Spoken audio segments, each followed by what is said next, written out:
रोज़ पहले मीटिंग बंद का ऐलान हुआ, वापस 3 दिन के बाद मीटिंग लेने की क्या वजह? हम लोगों ने बुध के दिन ये मशवरा किया कि हमने तो बंद कर दिया मगर सरकार को बताना भूल गए, तो हम सरकार को लिखे, चीफ मिनिस्टर साहिबा को और चीफ मिनिस्टर साहिब को और स्मृति ईरानी साहिबा को, और तमाम तकालीफ लिखे हैं। उसका जवाब भी आया, वो लोग देख रहे हैं सही मानों में कारोबार बंद है कि नहीं बंद है और इनकी तकलीफ़ क्या है। हमको सरकार से सस्ता सूद चाहिए और हमको बिजली बिल में और सब्सिडी चाहिए, क्योंकि लॉकडाउन की वजह से पूरे देश में हर त्यौहार, हर लगन सरा शादियों पर पाबंदी है और हमारा जो मज़दूर है यही हालात रहे तो भूखमरी का शिकार हो जाएगा। हम मजबूर हो जाएंगे कारखाना ज़्यादा दिनों तक बंद रखने के लिए। हम लॉकडाउन में पहले ही मकरूज़ हैं, यही मुतालबा था हमारा। लेकिन शहर में देखा जा रहा है कि कहीं अगर कारोबार बंद है तो कहीं चालू भी है, तो उन लोगों को क्या मतलब प्रॉफिट हो रहा है जो चला रहे हैं? कुछ लोग ऐसे रहते हैं कि पहले का पैसा मैं जब दूंगा तभी वो यार सूद देगा, रोलिंग पे जिसको बोलते हैं, और वो मज़ीद खासारे में जा रहे। अगर मुनाफा होता, अगर एक को हो रहा है तो सभी को होना चाहिए। शहर में ये बात भी गश्त कर रही है कि जिनको नुकसान है वो अपना बंद कर दे, हम लोगों को नुकसान नहीं, हम चलाएंगे। वो झूठ बोलते हैं या फिर चोरी का सूत लाते हैं। वो आपकी यूनियन में शामिल नहीं हो रहे। इससे पहले ऐसा ऐलान करें कि हम शहर के साथ नहीं हैं, हम उनको बंद नहीं कराएंगे। ये हम खुले आम बोलते हैं, और एक आदमी का तो हम कभी बंद कराने ही नहीं गए, वो आज भी चला रहा है। क्या वजह मतलब ऐसी कि मतलब आपको बार बार मीटिंग लेकर बोलना पड़ रहा है कि आप बंद करो? क्या उनका नुकसान हो रहा है, ये बात उनको नहीं समझ रही? देखिए 95% से लेकर 99% बिरादरान वतन के लोग कल से बंद करेंगे। वो लोग का चालू तो उसके सहारे कुछ कारखाने चल गए, नहीं तो हम उनसे मालूमात लेते हैं ना। जैसा आप सवाल कर रहे हैं वैसा हम उनसे पूछते हैं कि भाई आपको बच रहे, अगर बच रहे, अल्लाह ताला ने आपको किसी वजह से रोज़ी दे दी है, तो तुम क्या मज़लूमों का साथ छोड़ देंगे? जो घाटा हमारा 8 लूम 10 लूम वाला खा रहा है उसका लूम बिक जाए, ऐसी कोशिश करेंगे क्या आप? तो आपका मुतालबा, आपकी बातों से ये लग रहा है कि आप ये चाह रहे हैं कि कुछ लोग खसारे में जा रहे हैं, कुछ अगर प्रॉफिट में है तो वो लोग भी खसारे में आने वालों का साथ दें, सभी लोग कमाएं। कैसा होता है कि एक क्वालिटी में अगर मान लो वो क्वालिटी में बहुत मुनाफा है जो चला रहा है, अगर वो किसी वजह से सबको मालूम पड़ जाता है तो 15 दिन लगता है उस क्वालिटी को ख़राब होने में। पूरा शहर वही चालू कर देता है और उसका ओवर प्रोडक्शन हो जाता है, और बंद कराने की वजह से लोग का प्रोडक्शन कंट्रोल करने की वजह से वो भी कमाता है, दूसरे भी प्रॉफिट में आ जाते हैं, तो लंबा कमाई होती है। नहीं तो 15-20 दिन में तमाम क्वालिटियाँ ख़राब हो जाती है। ये कितने दिन तक चलने वाला है बंद? जब तक सरकार पूरी तरीके से इबादत गाहें और लगन सरा शादियों की छूट नहीं देंगे तो हम हर हफ्ता 2 हफ्ते पे मीटिंग लेके मशवरा करके हम ये सब तहरीकें करते रहेंगे। सरकार को ये चाहिए कि वो इबादत गाहें खोले और शादियों की छूट देवे अगर बीमारी कंट्रोल में है। अल्हम्दुलिल्लाह हमारे शहर में बीमारी कंट्रोल में है और देश में भी कंट्रोल में अब दिख रही है, इसलिए सरकार को छूट देना चाहिए। जैसा आपने बताया कि जब तक सरकार मतलब ये डिमांडों को पूरा नहीं कर लेती जब तक चलता रहेगा ऐसा जी।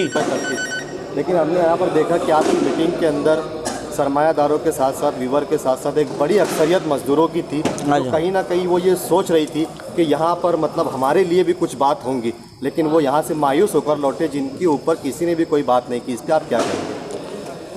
आप मालेगांव शहर के ये सवाल किए, मुझे अफसोस हो रहा है। हमारे शहर में ऐसा है कि हम 3 मज़दूर जोड़ते हैं, एक मज़दूरी मज़दूर को देते हैं, एक मज़दूरी पे खर्चा चलाते हैं और एक मज़दूर पे घर का खर्चा चलाते हैं। हम अगर उसको बढ़ा कर देखते हैं तो हमारी कास्टिंग में ऑटोमेटिक हमको भी एक मज़दूरी बढ़कर मिलती है। और हमारे शहर में ऐसा है कि मज़दूरी के लिए कभी कोई बंद नहीं करता। अगर एक आध केस हो गए तो वो रंजिश मानी जाती है, नहीं तो एक आदमी अगर 100 रुपया दे रहा है, उसके बाजू वाला 110 दे रहा है, उसका भी चल रहा है, वो भी चल रहा है। हमारे आम मजदूर अगर ये लंबा चलता रहा तो जो आम मजदूर है, जो रोज़ाना से ड्यूटी करके अपने घर जाता है, उसका क्या? अगर ये लंबा चला, अगर तहरीक आज कामयाब हो जाती है तो कल तेज़ी आ जाएगी और हमको बंद कराने की ज़रूरत ही नहीं पड़ेगी।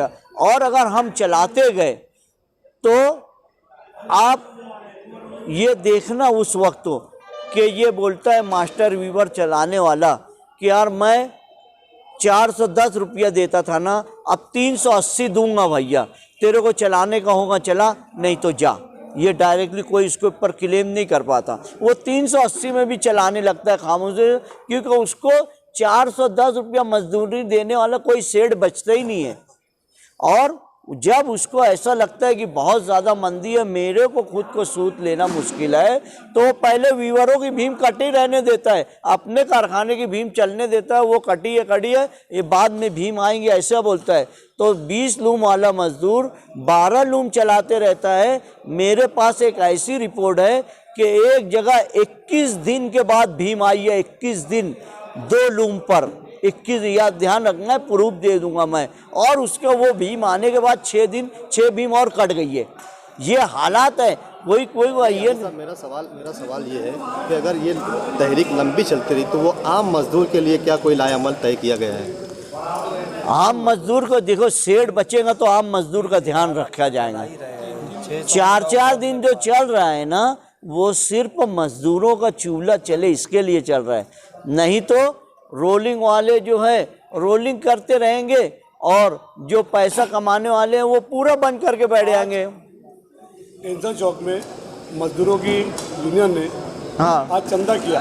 अच्छा। चौक में ये चंदा दो भाई बुनकरों के नाम पर। अच्छा। बुनकर परेशान है, बेहाल है। तो इसके बारे में आपका क्या कहना है? उनके बारे में मैं कुछ नहीं बोल सकता। वो अहमक हैं, मतलब वो पूरे देश का हाल नहीं देख रहे हैं। बात आप समझिए। देखिए, 6,000 रुपया महीने से होटल में काम करता है मजदूर, खाने के साथ बम्बई में 1,000 रुपया महीने से, 6,000 रुपया महीने से। आप बताइए कितनी पगार उसकी बैठ रही है, बताइए मुझे। नहीं तो पूरे सेंटरों के इच्चल करंजी, भिवंडी, सोलापुर, कोई भी सेंटर की मजदूरी मालूमात लीजिए और मालेगांव की बताइए। तुम कंपेयर करो, आज कंपेयर करो, उनसे ज़्यादा नहीं निकली तो बोलो। जैसे कि अभी 2 दिन 3 बंद हो गया, तो आज हमारा बुनकर सेठ लोग जो भी है अभी एक ऐलान करता है कि कल कभी कोई कारखाना चालू करता है तो उसके बाद तोड़ फोड़ हो जाएंगे। ये अभी कुछ वक्त नहीं हो गया, अपने आप से बाहर हो गए, तो इसमें मजदूर क्या करें? उसको तोड़ फोड़ के बात कहाँ बोलेगी? ऑनलाइन बात हुई ना, हो सकता है गलत वो अलग से किया है। कहाँ से कोई आम आदमी बोल दिया। हम तो देखो, बुनकर हमारा भाई है, मजदूर हमारा भाई है, हर एक को समझा के ही कर रहे हैं। अगर हमको ऐसा करना रहता तो बंद ही नहीं करेंगे ना, बोलेंगे नहीं हम, क्योंकि तुम नहीं चाहते ना। आज 95% हमारे पास आके बोलते हैं कि यार हमको जो है बहुत नुकसान है, 1 महीने से 4-4 दिन हम चला रहे हैं, इसका कोई असर नहीं आ रहा है। अगर हम इत्तेहाद के साथ बंद कर देंगे तो सरकार पूछेगी, और पूछिए। आज मैं चीफ मिनिस्टर का मेरे व्हाट्सएप पर देख लो, आपको भेज देता हूं मैं कि यार देखो उसका क्या बयान है और स्मृति ईरानी जी का क्या बयान है। और महाराष्ट्र सरकार हमारे साथ क्या कर रही है? 75 रुपया फी लूम जो यूपी सरकार दे रही है, वहाँ पर वो ख़त्म की तो वहाँ तहरीक शुरू हुई। 25 दिन से कारखाना बंद है। सरकार हमको सब्सिडी दे रही है, मगर प्राइवेट वाला गैर ज़रूरी टैक्सेस लगा के बुनकरों को परेशान कर रहे हैं। अभी उसके खिलाफ भी हम तहरीक शुरू करने वाले हैं।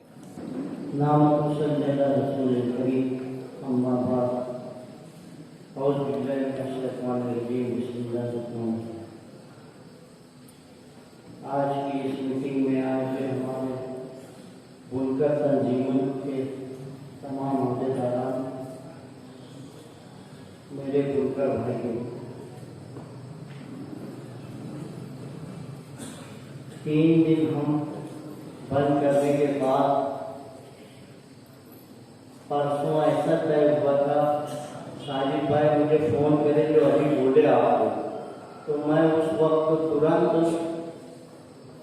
सुबह लेटर लिखकर स्मृति ईरानी साहिबा टेक्सटाइल मिनिस्टर सेंट्रल की और चीफ मिनिस्टर महाराष्ट्र को भेज दिया था। आज उसका जवाब आ गया ईमेल के जरिए से। स्मृति ईरानी साहिबा के ऑफिस से ऐसा बोला गया कि आपको अगर हड़ताल करना था तो हमको पहले आगाह कर लेते, आपकी सुविधा निकालते। एनटीसी मिलें बंद है, जिसकी वजह से शॉर्टेज की वजह से यहाँ पर यार्न का दाम बढ़ रहा है। इसके लिए और उसके साथ बहुत सारी बातें बहुत डिटेल में लिखकर भेजी गई थी, उस पर बात चल रही है। चीफ मिनिस्टर साहब की तरफ से ऐसा आदेश दिया गया कि आप मालूमात लीजिए शहर में सही मानों में बात है क्या और इसका हल निकालिए, ऐसा लिखकर वो जवाब दिए। मैं उनको बता दूं ऐसा तय हुआ था कि सब एक एक भेजे ने, मगर मैं मुझको परसों बम्बई जाना था कल, इसलिए मैं पहले करके भेज दिया। साजिद भाई और ये कबीर भाई नहीं भेजे हुए, बहरहाल अपना जवाब आ गया। अब सवाल ये उठता है कि अगर सरकार के पास हमारी बात कही है और हमारे शहर में सीआईडी लोग इंक्वायरी कर रहे हैं कि सही मानों में लूम बंद है नहीं बंद है, और हमारे पास 3 दिन बचा है, हम कल लेटर दिए, आज जवाब आया है, कल से देखा जाएगा, तो हमारा क्या फर्क बनता है? ये आप सोचिए। हम 6 महीने से ये मुतालबा कर रहे हैं कि 3 महीने का पावर बिल हमारा माफ कर दिया जाए। लॉकडाउन में हमने बंद में पूरे इंडिया में कोई बंद का पगार नहीं दिया, मगर हमारे शहर के लोगों ने इस लेबर शहर मजदूर शहर होने की वजह से तमाम मजदूरों को संभाला, उनको बंद कर थोड़ी दी गई। इसलिए हमारों को पावर का जो हम आप सब्सिडी देते हैं 3 महीने का बुनकरों का बिल माफ कर दिया जाए, कोई 6 महीने का मांगा, मगर सरकार कोई सोच नहीं रही है। सरकार शराब की दुकान चालू करवा दी क्योंकि उससे स्ट्राइक ड्यूटी ज्यादा आती है। सरकार को जहां फायदा लगा वो डिपार्टमेंट चालू करा दिया गया। हमारे को एक बात चालू करने के बोला गया कि आप अगर चालू कर देंगे तो शहर समझ जाएगा, नहीं तो सूरत और मुंबई के अंदर मजदूर रोड पे था, लाठीचार्ज हो रही थी, पुलिस मार खा रही थी, उसके बावजूद शहर आमने था आपका और हमारा साथ था। मगर सरकार हमारे साथ क्या कर रही है? सरकार सोच रही है क्या भाई? मैं आपसे यहां सिर्फ एक बात बोलने आया हूं कि 1936 या 1932 में कश्मीर में तहरीक शुरू हुई अंग्रेजों के खिलाफ, और वहां पर मोर्चा निकाला गया, कलेक्टर ऑफिस पहुंचा और अजान का वक्त हो गया, और अजान देने एक बंदा चढ़ा, उसको गोली मार दी गई। अल्लाह ने गोली मारी, उसके आगे दूसरा बोला, उसके आगे एक भाई और बोला, ऐसे 22 लोगों ने शहीद होकर अजान पूरी की और वहां नमाज पढ़ी। वो तहरीक थी। आपकी क्या तहरीक है? आप पूरी दुनिया में मशहूर है कि यहाँ का कहीं पे भी जुल्म हो, चाहे फ्रांस का कार्टून बनाया गया हो, चाहे अफगानिस्तान में अमेरिका की बीमारी हो, तो आपका शहर जागरूक है, मोर्चा निकालता है, एहतजाज करता है, बायकाट का ऐलान करता है। इससे पहले इस्राइल की चीजों की बायकाट का ऐलान किया गया। यहाँ पर पेप्सी और कोका कोला ने बोले हमारे पास शहर में हम हमारा फ्रिज नहीं देंगे, इतना शिद्दत से बायकाट हुआ। और हमको मंगल के दिन हमारे जिम्मेदारों को भेजना पड़ा कि भाई क्यों चालू रखते हो? बस मैं ड्यूटी पूरी कर रहा हूँ। अबे दोपहर 1 बजे तक, अरे सुबह 7 बजे अपने तौर से अगर तुम स्विच ऑफ करते और सरकार देखती कि हाँ बहुत भाड़ा लग रहा है, सच मानो में बहुत परेशान है। खड़की रोड पर कुछ लोग चालू है तो पूछा गया आप क्यों चला रहे हो भाई? परेशान हो गए कि ये कब उस ताल्लुक में चले गए कि ये खुद भी दिवाली मनाने लगे। हमारे साथ कहीं ये क्या बात है? कुछ लोग ऐसे थे जिनका बंद कराने का जिम्मेदार हटा और उसके बाद वो चालू कर दिया।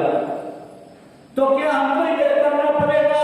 पिछले 6 दिन में अर्जेंट मीटिंग बुलाकर सबको छूट दी गई थी, जो तुम्हारी तहरीक को तोड़े, जो गद्दार है उसको सबक सिखा दो। ऐसा करना पड़ेगा क्या भाई? फौज जब आदमी फौज में रहता है और सामने से हमला होते रहता है और उसका कोई साथी भागता है तो पहले उसको गोली मारता है कि ये हाथ का जिम्मेदार ये बनेगा। तो क्या आपकी जिम्मेदारी नहीं है? 99% बोल रहे, 1% लोग कोई मजदूरी की भीख चला रहा है, उसका जो सेठ है उससे बात करो कि तू बहाना दिया क्यों, या फिर उसका नुकसान होना चाहिए। मैं एक सेठ को फोन लगाया, ये तुम्हारा वीवर जिस्मिल्लाबाद में चालू रखा है, क्या करना चाहिए? बोले पत्ती मार दो, उसको समझा रहा हूं, वो समझ नहीं रहे। वो ऐसा बोला, अरे वीवर आप भी दे रहे, वीवर का चल रहा है, वीवर का वीवर हमारी दुश्मनी नहीं है। आज 4 दिन महीनों से चल रहा है, 2 दिन का वीवर का नुकसान हो रहा है कि नहीं भाई? हम ये चलना चाहते हैं कि वो जुम्मा चलावे और उसकी 10 रुपया मजदूरी भी बढ़ जाए, तो उसके लिए प्रोडक्शन रोका गया ना है कि हमारा तो शौक है कि हम बंद करा दे और ये हमको व्यापारी पैसा देगा या कोई और पैसा देगा, तंजीमों को आपको फंड दिया जाता है, आप बंद कराइए, शहर में जरा सुकून हो और हमारा कपड़ा ज्यादा भी। ऐसा है? ऐसा बिल्कुल नहीं है। हम ये सोच रखते हैं कि हमारा शहर हर वक्त पूरी दुनिया में जिस तरह से मदद करता है वैसी मदद करता है। हम ये चाहते हैं कि ये सरकार से सिर्फ पावर की सब्सिडी लेता है, न सरकार हमें कोई स्कीम देती है, न कुछ देती है। हमारे हमारे भाइयों का या हमारे लोगों का मन में टूट जाता है, मगर माता दयाना गांव की रोड नहीं बनती है।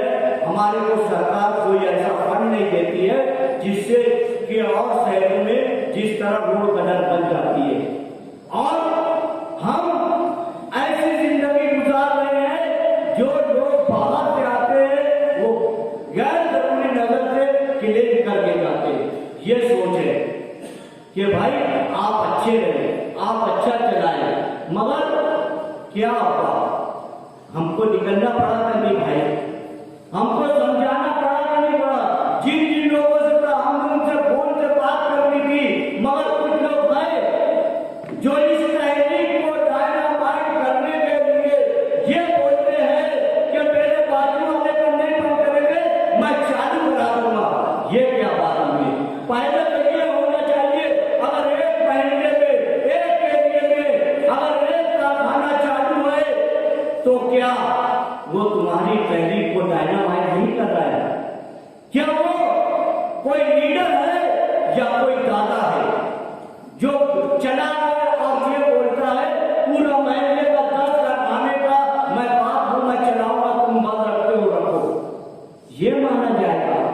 अगर ये तुम्हारा रवैया रहा तो आने वाले वक्तों में जैसा 30 साल पहले पूरे शहर में इतनी मंदी आती थी, 25% कारखाना मफरूज होकर बंद हो जाता था, वही वक्त आने वाला है।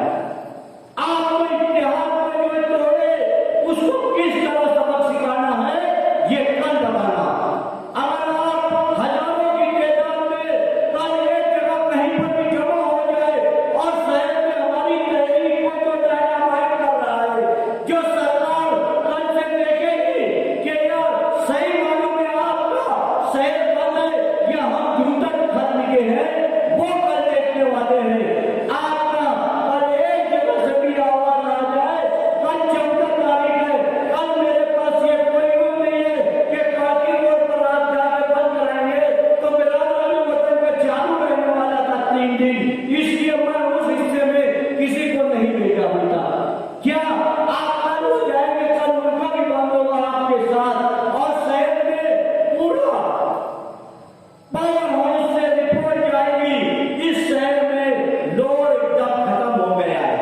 चालू नहीं है, ये सरकारी रिपोर्ट जाने वाली है।